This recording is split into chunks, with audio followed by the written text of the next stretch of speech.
don't simply fill a room. They lift hearts, heal wounds, and lead souls home. And some lives are so deeply rooted in purpose that even in silence, their legacy keeps praising. This is the story of Ron Kenoly, a worship leader whose music reshaped modern praise, a minister whose calling echoed long before his first breath, and a man whose life became a living altar of devotion. A destiny spoken before birth. Ron Kenoly was born on December 6, 1944 in Coffeyville, Kansas, but his story didn't begin in a hospital room. It began in prayer. While pregnant with him, his mother, Edith Kenoly, would gently rub her stomach and whisper a single request to God. Lord, let this one praise you. That prayer would become prophecy. Raised in a modest Midwestern town, Ron grew up surrounded by faith, family, and the early stirrings of music. Even as a child, something inside him awakened the moment he saw Sammy Davis Jr. and Nat King Cole perform. Watching two black men command a national stage didn't just inspire him, it defined him. In that moment, young Ron didn't just see entertainers. He saw possibility. He saw destiny. And he knew, with childlike certainty, this is what I was born to do. From Kansas to Hollywood dreams. After finishing high school, Ron left Coffeyville behind and headed west to Hollywood, California, chasing the sound that stirred his soul. Like many dreamers, his path wasn't straight, but it was purposeful. Between 1965 and 1968, Ron served in the United States Air Force, a chapter that quietly shaped his discipline, humility, and perseverance. While in uniform, he joined the Mellow Fellows, a top 40 cover band that toured military bases, bringing music to soldiers far from home. Yet life intervened. Family responsibilities pulled him away from the group, forcing him to make painful decisions that delayed, but never denied, his calling. After military service, Ron returned to Los Angeles determined to keep going. The secular stage before the sacred calling. In the early years, Ron's voice found its way into the secular music world. He recorded demo tracks for legendary songwriter Jimmy Webb, including early versions of Up, Up, and Away. His first single, The Glory of Your Love, Mine Eyes Have Seen, marked a quiet but hopeful beginning. Signing with A&M Records, executives gave him the stage name Ron Keith, and he explored R&B and soul music, releasing tracks like I Betcha I'll Get Ya and Soul Vaccination. Later, alongside Candy Ray, Ron became one of the first artists signed to George Semper's Inner City label. Their single Lovely Weekend sold nearly 200,000 copies, an undeniable commercial success. But despite the applause, something was missing. The stages were bright. The records were selling. Yet his spirit felt restless. Ron Kenoly realized he was chasing success, where he was called to serve. For years of waiting and a lifetime of purpose. Walking away from secular music wasn't easy. For 4 long years, Ron searched for a gospel record deal. Doors closed. Calls went unanswered. Doubt whispered loudly, but faith spoke louder. In 1983, his perseverance bore fruit with the release of his first Christian album, You Ought to Listen to This.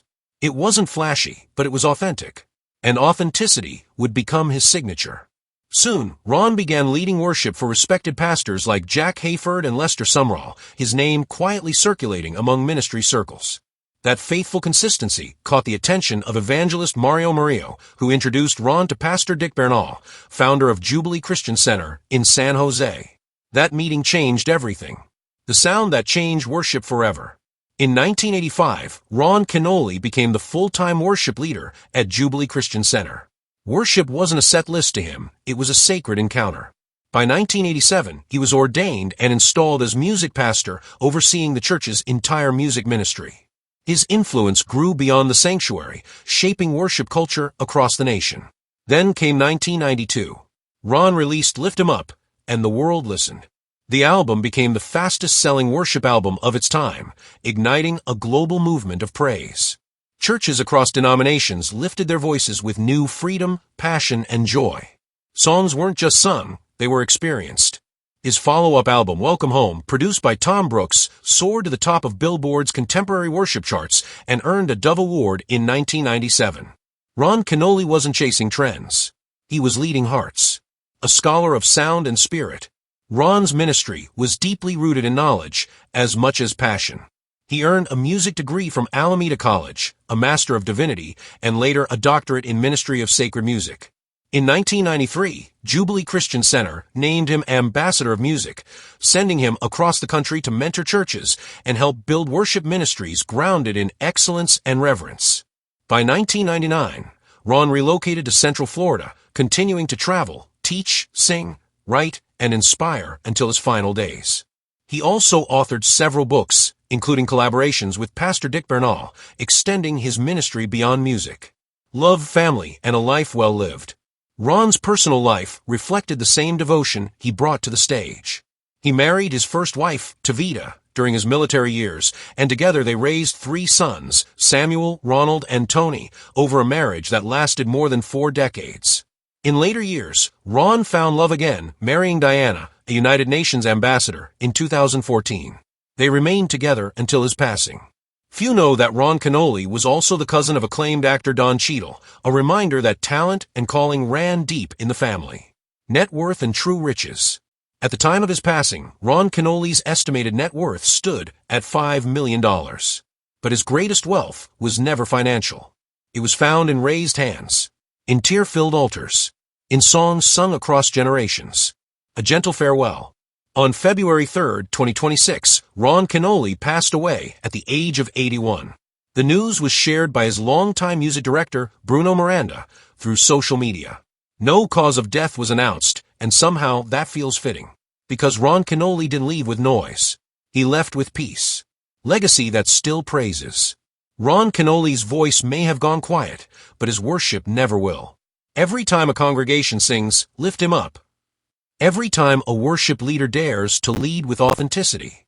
Every time someone remembers that praise is both a song and a surrender. Ron Kenoly's legacy lives on. A life prayed for before birth. A voice surrendered to heaven. And a calling fulfilled completely.